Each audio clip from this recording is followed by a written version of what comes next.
This is the X-Zone Broadcast Network, broadcasting worldwide on broadcast affiliates and satellite program providers, including CNN Broadcast Network, Sirius Satellite Network, Star Media, Good News Radio Network, Angel Broadcast Network, Wiki Broadcast Network, and WPBN TV. For more information on the X-Zone Broadcast Network, visit us at www.xzbn.net.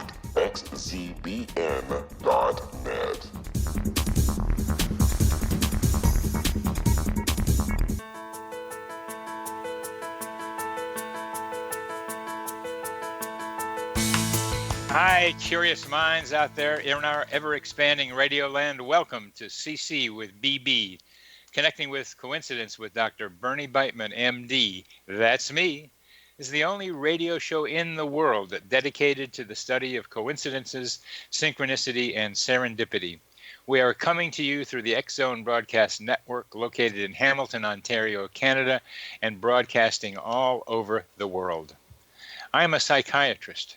I am making the synchronicity work of psychiatrist Carl Jung more practical by building on his important theoretical work. The phase Connecting with Coincidence is my coincidence brand. It is the name of my book, my Psychology Today blog, my website, and my social media sites. Be sure to visit my YouTube channel too.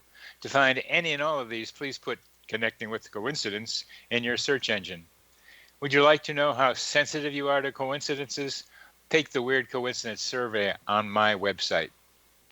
Coincidences tell us that we have abilities that we don't know we have.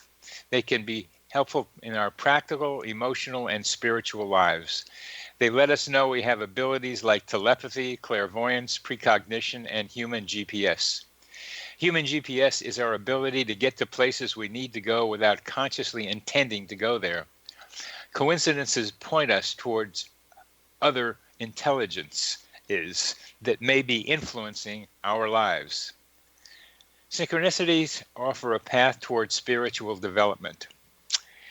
Unlike meditation, which is primarily self-involved, synchronicities show us how connected each of us is to our surroundings.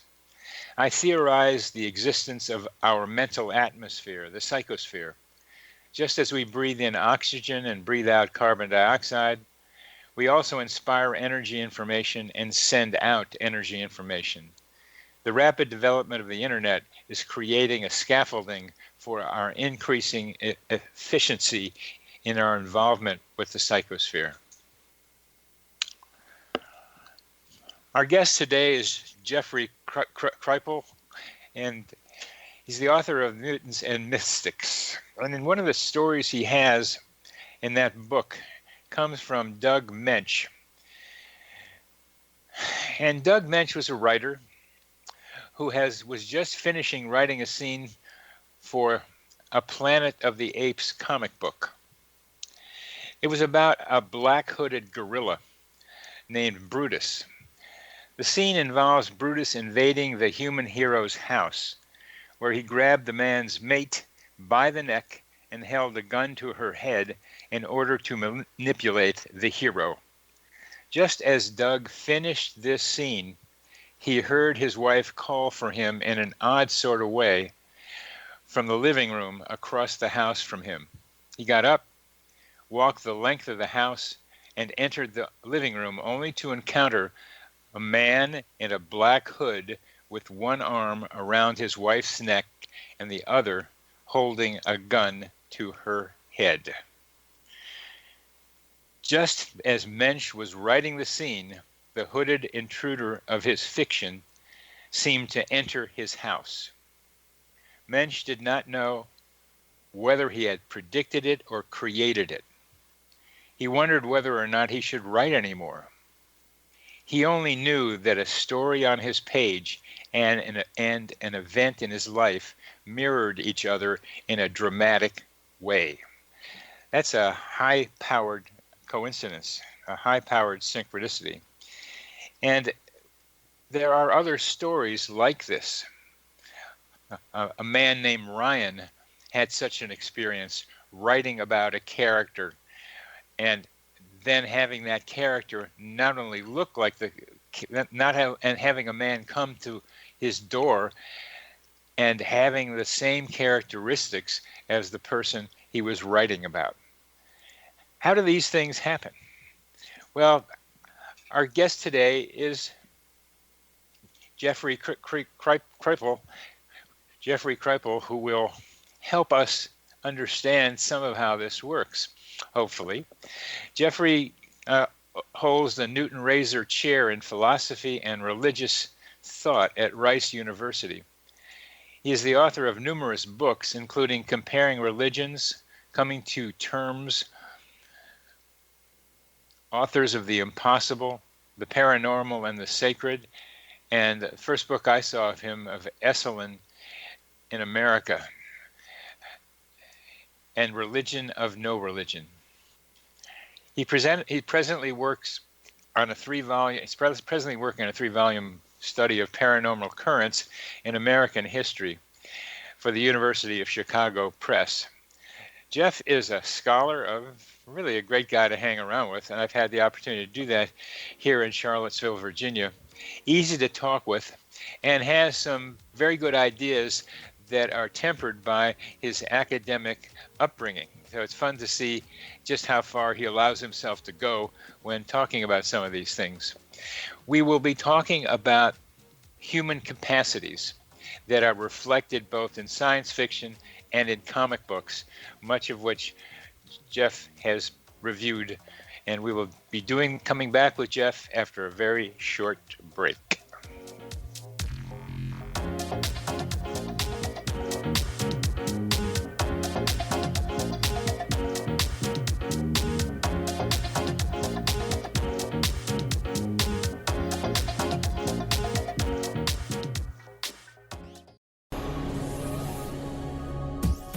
This is the X-Zone Broadcast Network, broadcasting worldwide on broadcast affiliates and satellite program providers, including CNN Broadcast Network, Sirius Satellite Network, Star Media, Good News Radio Network, Angel Broadcast Network, Wiki Broadcast Network, and WPBN TV. For more information on the X-Zone Broadcast Network, visit us at www.xzbn.net.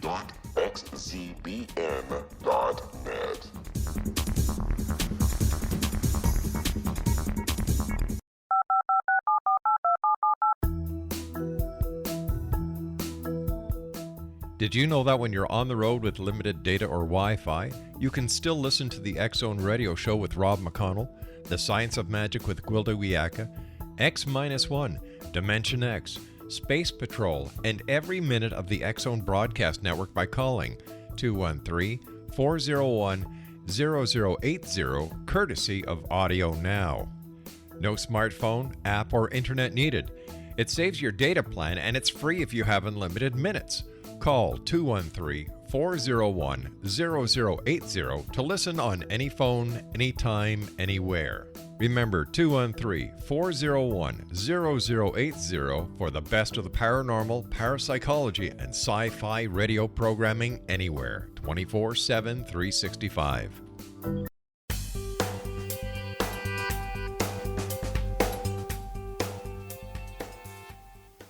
Welcome back to CC with BB. Our guest is Jeffrey Kripal, who is the J. Newton Rayzor Chair in Philosophy and Religious Thought at Rice University and author of several books, including Mutants and Mystics. And I quoted from Mutants and Mystics about experience that a writer, Doug Mensch, had about writing about an ape-like person, and an ape-like person shows up at the writer's door just as he's writing about the story for the comic book of Planet of the Apes. Jeff, tell us more about that incident and what you think of it. Well, I actually hosted a 4-year symposium series at the Esalen Institute on the paranormal and popular culture, and so I was trying to get at this deep resonance between people's paranormal experiences and contemporary genres like science fiction and superhero comics. And Doug Mensch was one of the comic book writers I really wanted to meet, because he writes about these things in a very nuanced way. And so I invited Doug to Esalen, and he came, and we spent 5 days together. And during the course of those 5 days, he told us lots of stories, kind of drop your jaw synchronicities, but probably the most poignant or powerful was the one you just told. And so I opened the Mutants and Mystics book with that story as just a way of getting into the issues.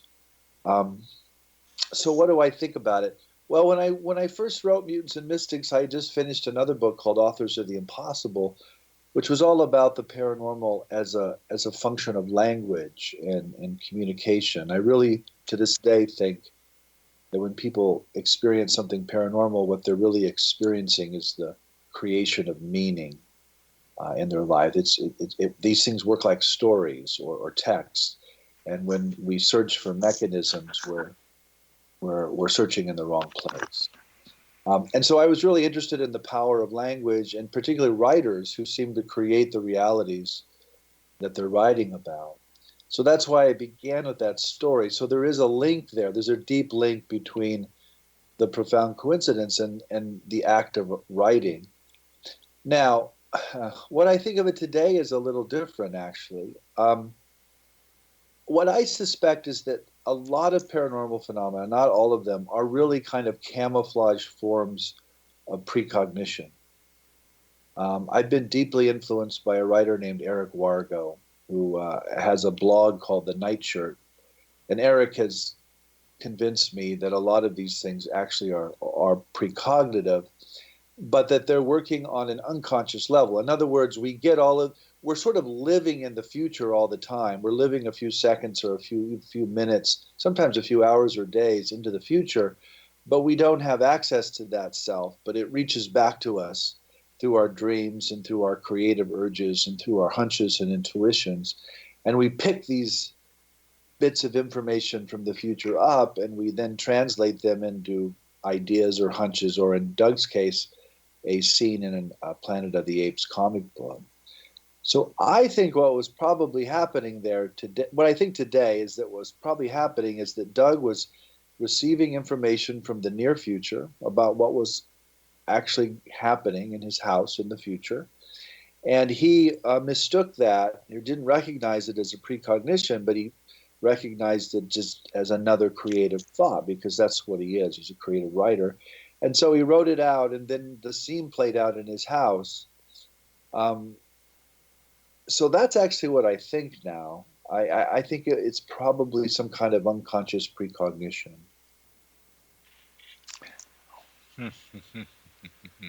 And so you think his own selection of that scene was not anything that he was responsible for, except for reading what was going to happen in the near future.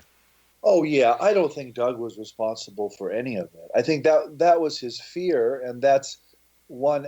I suppose that's one interpretation of it, but I don't find that convincing. I think again he was getting a hit from the near future, and he just, he's a writer. Doug is an incredibly creative writer, and so virtually anything that takes place in his psyche, he's going to turn into a story. I mean, that's what he is. He's a writer. And so he just took that bit of precognitive information and wove it right into a story. He didn't recognize what it was until, of course, it played out. Mm-hmm. How does Doug think about it? I don't know. When I spoke to Doug about that story, he expressed a lot of humility and a lot of confusion. And I think it's fair to say that what Doug thinks is that the world is far stranger than we realize, and that there's something incredibly powerful about human beings that, again, we don't recognize. But he didn't have some easy explanation I don't think there is any easy explanation. I think my precognitive model is hardly easy, because you need to have some part of us living in the future all the time. Go ahead. Well, that's it, Bernie. I mean, that's what I think about that story now. Well, Doug wondered whether or not he should continue writing at all, Right. because he seemed to be afraid that he had something to do with the creation of that scene. Right, but it's a question for him. That was a question, not a statement. Yeah, Yeah, and the truth is, he did continue to write. yeah. So I think he ultimately decided that it was okay, but I think he probably feared his own creative processes for quite some time. Well, there is some truth to writing stuff, and it takes place out there, even if it's in the simple form of people reading it, and it gets into their minds, and they start thinking and acting in the way that it's what the reading suggests. I know somebody who read this complex novel about a kingdom ruled by women, and all kinds of characters playing in it, who's trying to recreate that scene, that world in her life. She's having a lot of trouble doing it, but it's a direct example of how people take writing and try to make it real, taking how a movie gets made out of a novel. And sometimes novelists want that to happen. This is like a real life movie being made right in front of you, right when you're writing it. Right. It seems to be a variation on a continuum with an explanation form we don't have. With the movies and somebody copying it are two ways we can explain how that happens. But this one, precognitive, meant that it comes into his mind, and it comes into his mind at a time when it fits with what he's writing. That suggests something to me, that if the minds that we are immersed in, I call it the psychosphere, people use other terms for it, has all the information that there ever was, that he and mystics try to tell us that it's all there once you get into mystical spaces, that maybe he also reached out into that places where such information is and brought it in himself. Yeah, that's not that dissimilar to the model I'm proposing, or that Eric Wargo's proposing. I mean, essentially what Eric argues is that we all live in what he calls a glass block universe. This is a phrase from modern cosmology, where all space and time already exists. So the past exists in the past, it still exists in the past, the present exists, and the future exists. And our experience of time is kind of an illusion. We're moving through or slicing through this block universe in a kind of world line that we are, but the future is all already there, and information from that future can travel backwards, as it were, in a kind of retrocausal motion. So in that model, you don't actually need a psychosphere or some kind of ether. You just need the universe itself that is communicating with itself backwards and forwards. And so I'm not, Bernie, I'm not saying that's the way it is. I listen, I'm not God. I'm not some super psychic. I'm just saying that makes a lot of sense to me. And I find that a plausible way to think about these examples. Yeah, and I've been in academics too, and I have tended to be more cautious within academics than outside of academics, and that cautiousness has a big value, because you get much more careful about what you want to be able to say and what you want to be able to think.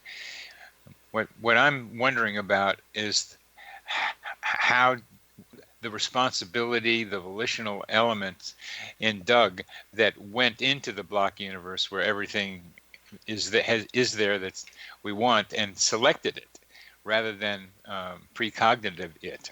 He's less passive than active. Yeah. The problem is that once you posit information coming from the future, or maybe a future self, right? Then you're in a kind of what Eric calls a time loop, and it's completely unclear who the agent is. And, who's receiving what from whom? It's a loop. It's a loop. It's not a straight arrow line. So the Eric of the Doug of the future could be sending the Doug of the present. Absolutely. Let me give you another example that I've actually written about in exactly this way. I wrote a textbook on how to compare religions called Comparing Religions, obviously enough. And the last chapter begins with this story of a fellow academic whom I met on one of my lecture trips. And she wanted to remain anonymous, so I won't use her name or her institution, but major academic at a major research institution who, after my lecture on the paranormal, kind of pulled me aside. Actually, she was taking me to dinner. We were alone in the car. And so she said, can I tell you a story? And of course, I hear that all the time. You ain't the only one. Academics are careful people, and they won't tell these stories just in public, and they won't tell them to just anyone, but they'll tell them to people whom they think will keep a secret and who will understand. And she had already decided I would understand. And I have, in fact, kept her secret. But here's the story. So a few years ago, she sent her little son up to a petting zoo outside of the city she lives in with her nanny. And so the nanny got in the car and was driving up to the petting zoo. And at 10:18 a.m. or some really precise time, this woman felt this immense shock to her body, a kind of impact. And a video just played in her head of her car filling up with white smoke, which she didn't understand, and then her son in the back seat in the child seat screaming his head off after this accident. And Jeff, we're gonna have the accident of ending this segment, so we will continue that scary place after a short break.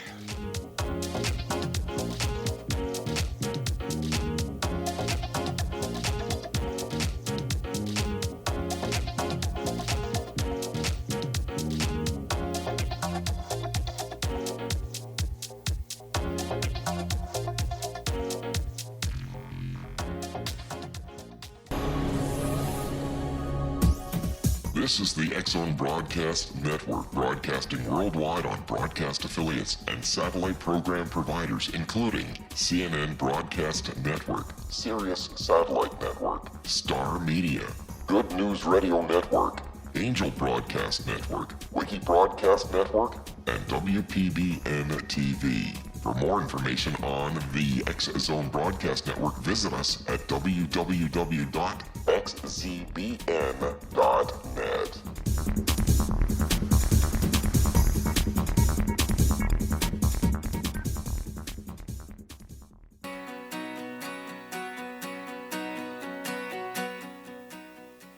Welcome back to CC with BB. Our guest today is Jeffrey Kripal, and he is the author of Mutants and Mystics, and we're right in the middle of a great story of his, told to him by an academic friend of his. Please continue his story with a little backup. Well, okay, so this woman sends her son up to the petting zoo with the nanny, and at 10:18 a.m.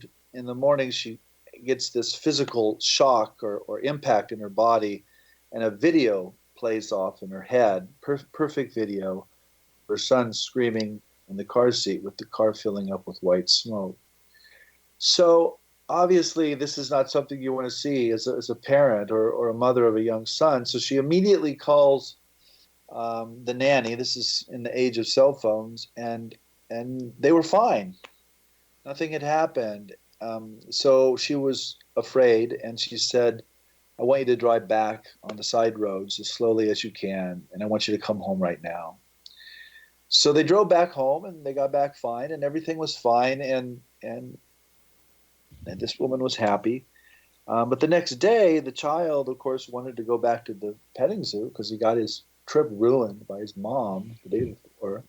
So the mother was not going to take any chances, so she drives him up, And on the way up, they're in a high-speed collision on the highway, and the car hits a ditch or a wall or something, and the airbags go off, which is what the white smoke was. And when the car stops, the mom who's injured can still turn around, and she looks back and she sees that exact scene that had played off in her head the day before. And the man who hit her actually was okay, and he came to help her and called her husband for her. And the phone call came in at like 10:20 a.m. or something. So, okay, so there's the story. Now, essentially, what you have there is a mother mistaking a precognitive event for a clairvoyant one. In other words, she thinks the event she's seeing is happening right now at a distance, but in fact, what she's seeing is exactly 24 hours into the future. And if you start to think about that event, it's impossible to tell whether the mother on day one is precognizing herself on day two, or if the mother on day two is sending a signal back to herself on day one to try to prevent this event. And of course, by acting on the precognition, she in fact causes the event. So she's caught in this mind-bending time loop. And so we can ask, well, what's the point of any of that? And I don't know if I have an answer, but one of the things I can say is we know for certain that because of that loop, the mother driving on day two is being way more careful than she would have normally. And so I think we could reasonably suggest that that whole experience might have prevented something far worse from happening, but it could not prevent the event from happening. I think that's interesting too.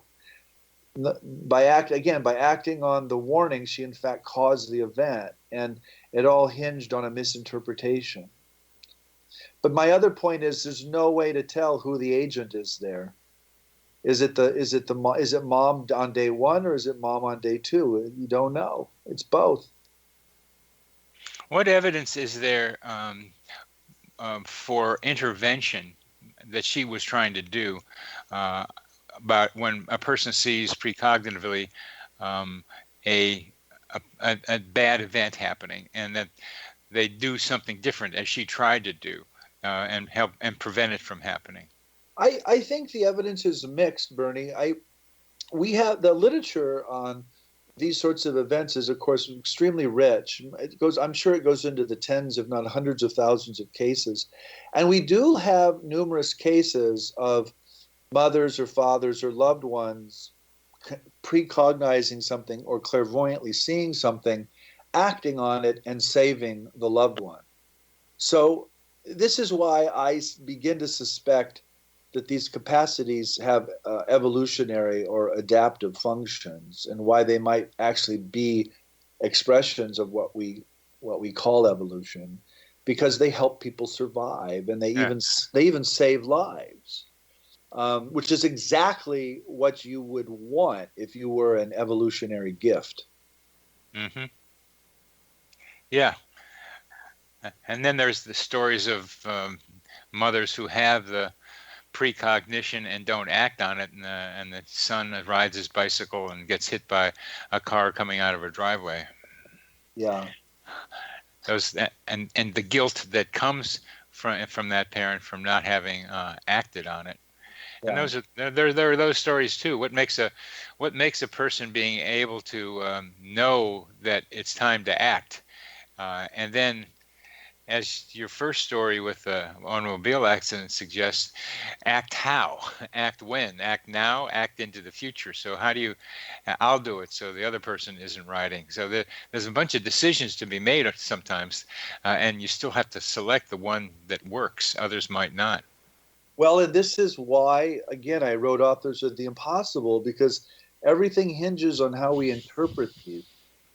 We are the ones who they're engaging, we're the readers of these stories, whether they happen to someone else or they happen to us.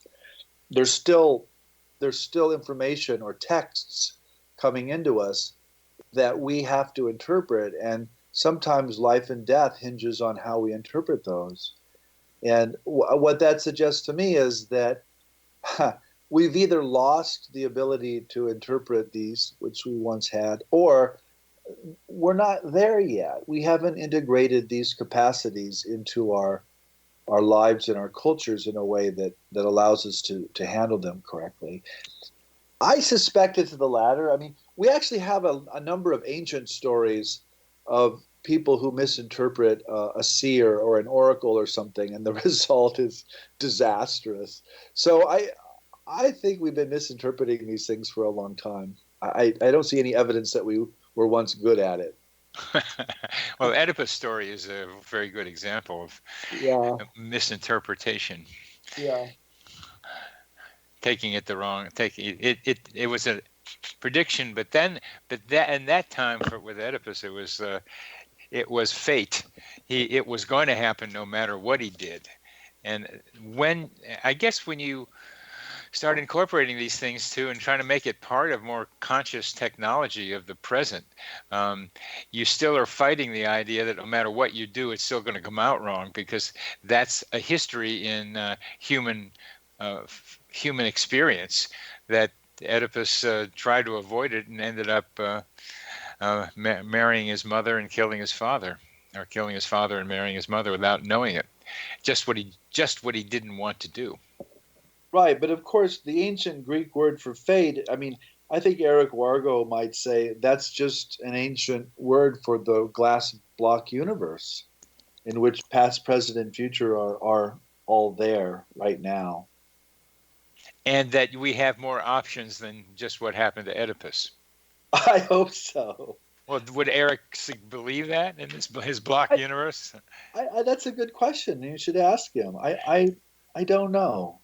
Yeah, I have this terrible affliction of being a therapist, and this affliction has me looking for the responsibility in the person that I'm talking with for what happened, or the person who's the central part of it. Because so much of what my patients do, and I am certainly guilty of this, is want to blame somebody else or something else. It's the Furies that made me do it. It's that look somebody get, that I didn't sleep enough. All kinds of reasons we have to explain our behavior by which we don't take responsibility for what we've done. And taking responsibility is to assume more understanding and potential over our own capacities. As much as people are afraid of it, it's what expands us when we can see what we can do rather than deny what we can do. And Authors of the Impossible and Mutants and Mystics is telling us that we have potentials. And sometimes I know people who use their potentials in bad ways because they don't know how to use them right. And then people who use them in ineffective ways. But what's so important to me about what you're writing about, Jeff, is that you're elucidating, eliciting, defining, describing, beautifully writing about these capacities that we have. Can we learn to accept them and how to use them? Right. And so this week, Bernie, my new book just came out like 3 days ago called Secret Body. And it's essentially a memoir and a manifesto that ties all the books that I wrote before together into one book.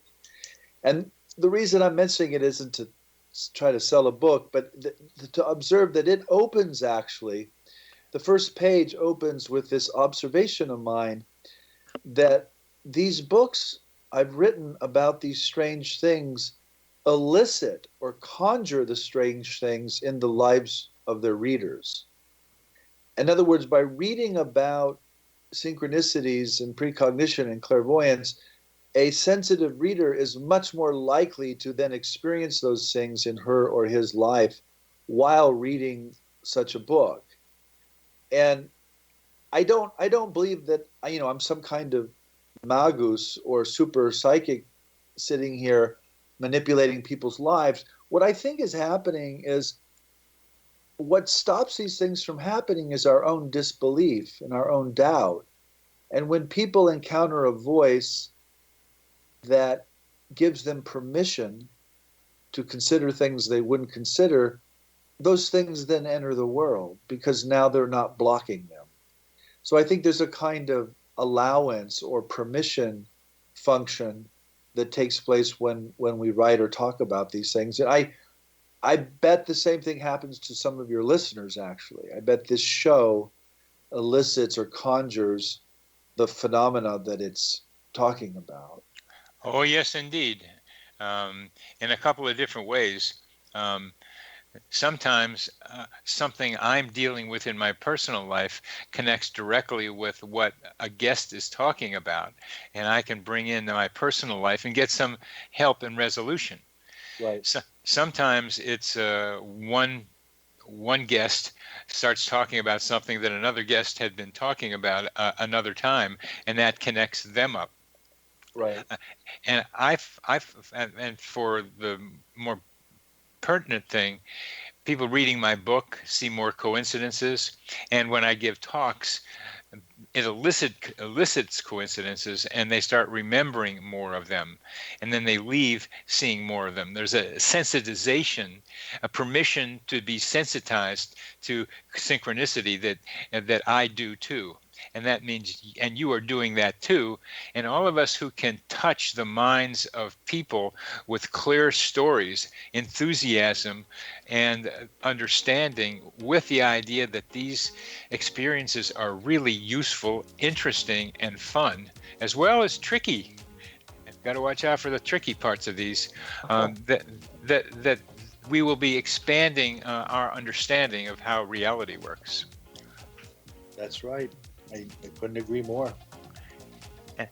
And you're doing that in your book.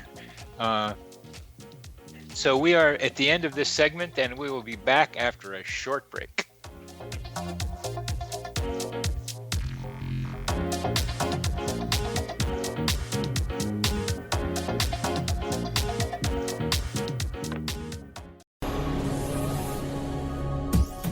This is the X-Zone Broadcast Network, broadcasting worldwide on broadcast affiliates and satellite program providers, including CNN Broadcast Network, Sirius Satellite Network, Star Media, Good News Radio Network, Angel Broadcast Network, Wiki Broadcast Network, and WPBN TV. For more information on the X-Zone Broadcast Network, visit us at www.xzbn.net.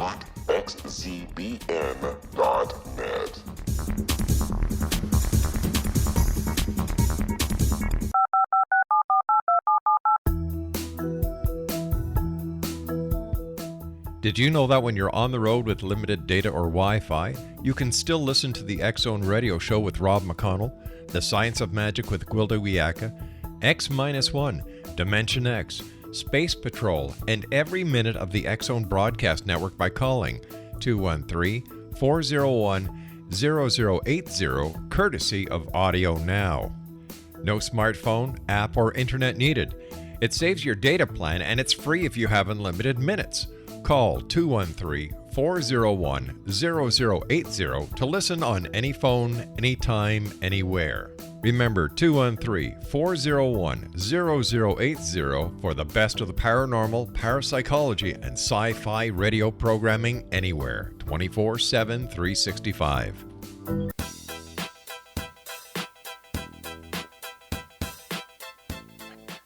Welcome back to CC with BB, the only radio show in the world talking about synchronicity, coincidences, and serendipity. With Jeff Kripal here, we are talking about his new book. And in his new book,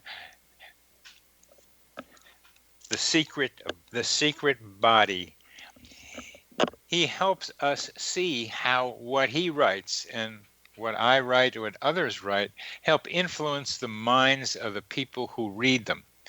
And Jeff, would you please keep talking more about what you see, what you mean, and what effects you are getting from, or you think you will get, or already have gotten from your new book, The Secret Body? Yeah, the title's just Secret Body. Or Secret Body. Yeah, and it's a book that kind of ranges through my whole life and talks about all the ideas in the 6 books that I've written. And the second half of that corpus is all dedicated pretty much to the paranormal, what we're talking about here. And the basic idea is that paranormal events are all about meaning. They're not about mechanisms. In other words, if you look for causes, you won't find any.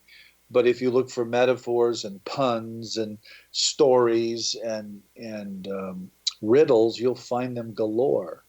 So my argument has long been that if we want to understand paranormal events, we need the tools of literary theory and the study of religion and the study of myth, and that the sciences can give us something, but they're not very helpful here, actually, because that's simply not what paranormal events are about. And you can study these things scientifically, you can study the physical events that happen in the environment, but that's only half the story. Those physical events are always related to some mental state or some need or some desire of the person who's experiencing them. So that's been my basic idea for a long time, that the paranormal is always this coincidence between a mental state and a physical event. And by coincidence, of course, I don't mean random. I mean they're coinciding. They're happening at the same time. And so that's really what I write about. And I've received hundreds and hundreds and hundreds of letters from readers who then report to me strange things happening around the reading of these books. And so I begin Secret Body just with that observation that there's something about writing and talking about the paranormal that conjures the paranormal. And that, of course, confirms the theory or the idea that these events are about the production of meaning. So it's kind of a circle, Bernie. It's a circle that proves itself, I guess. If that helps. I don't mean to be speaking in riddles, but these things are often riddles, I'm afraid, and they're confusing to those of us who want to think in straight lines because they think in loops, not straight lines. Well, the loop comes back to you. You wrote about it, and they write back to you. Right. So how does I like to think in spirals too. So how does that coming back to you? That's come back to you enough times so that you needed to write another book about it. Well, it came back to me enough times so that I stopped resisting it, and so that I could accept it and then write Secret Body as a way of expressing that acceptance.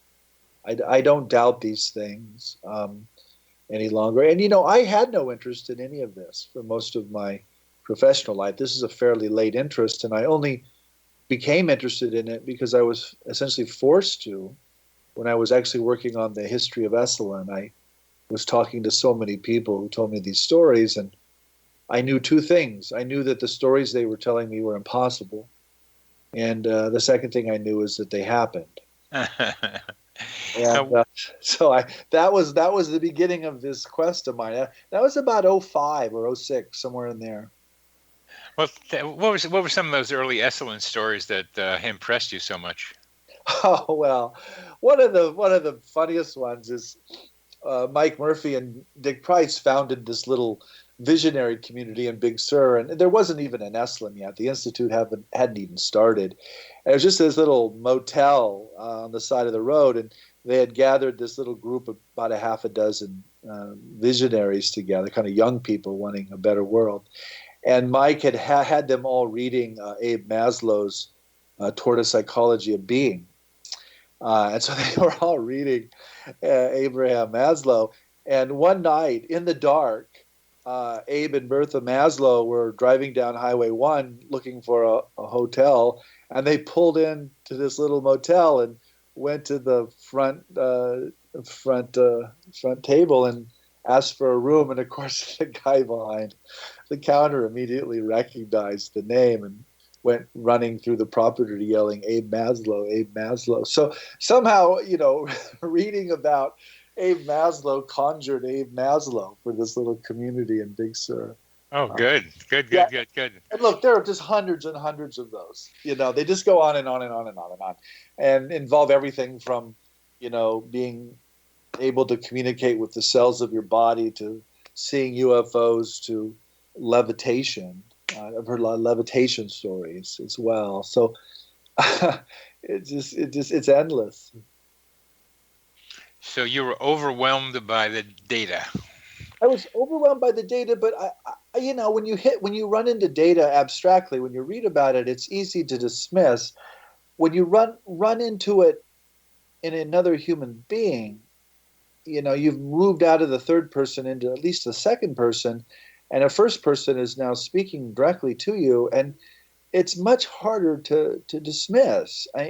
Ostensibly people can lie, of course, or misperceive what happened to them, but after about 100 or 1,000 of these, you start to realize, what, they're not all misperceiving, and almost none of them are lying, and so you just kind of fall into this conclusion that the world ain't what it looks like. And, and of course, that's the basic premise of good science, too, that what we perceive ain't what's there, or it's only a tiny, tiny, tiny sliver of what is there. And that's the origin of the word paranormal, by the way. It was coined by a French psychologist, one of your peers, so your own profession is to blame here. And what he meant by it in 1903 wasn't anything. He didn't mean the supernatural. He meant something about the natural world that we don't yet understand. And it's normal, but it's also para. It's just to the side, or just beyond our models of what nature is and how it works. And we are trying to drag para out of normal and put it into a regular reality. Yeah, and of course, once we have a model for precognition or clairvoyance, they'll no longer be paranormal; they'll be normal. And I suspect that's exactly what will happen. It's going to take some time, though. Having a model is so crucial, and a language too. Paranormal is not good language now. Even precognition and clairvoyance maybe needed to be replaced. Though one of the stumbling blocks you've mentioned several times about the need for explanation, and you say explanation in the usual way is not necessary or not possible.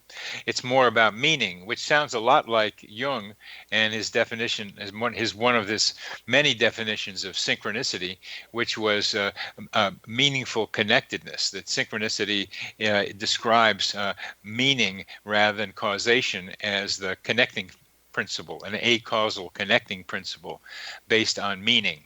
Meaning has a lot of different meanings. I love the book, The Meaning of Meaning, only because it's large and not comprehensible to me.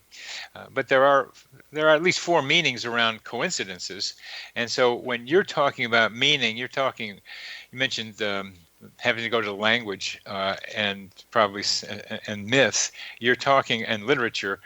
You're talking about the symbolic language from those areas, but there's more to meaning than symbols and myths. And would you expand on what you mean by meaning in these terms, in these contexts? Yeah, it's a tough one. It's very abstract, and I suppose I mean something more practical. I mean that when someone has a paranormal experience, and that it's obviously they're in the zone, or there's something eerie going on, or there's some extraordinary coincidence, those events are designed to help that person deal with a transition or a crisis, or they're trying to guide the person down a particular decision path. In other words, they're not random, and they're designed essentially to help us live. They're inherently meaningful in the sense that they act as guides or pointers for what we need to do at that moment. Now, how they do that, I don't know. Again, my gut feeling, just the gut feeling, is that it's actually us communicating with us.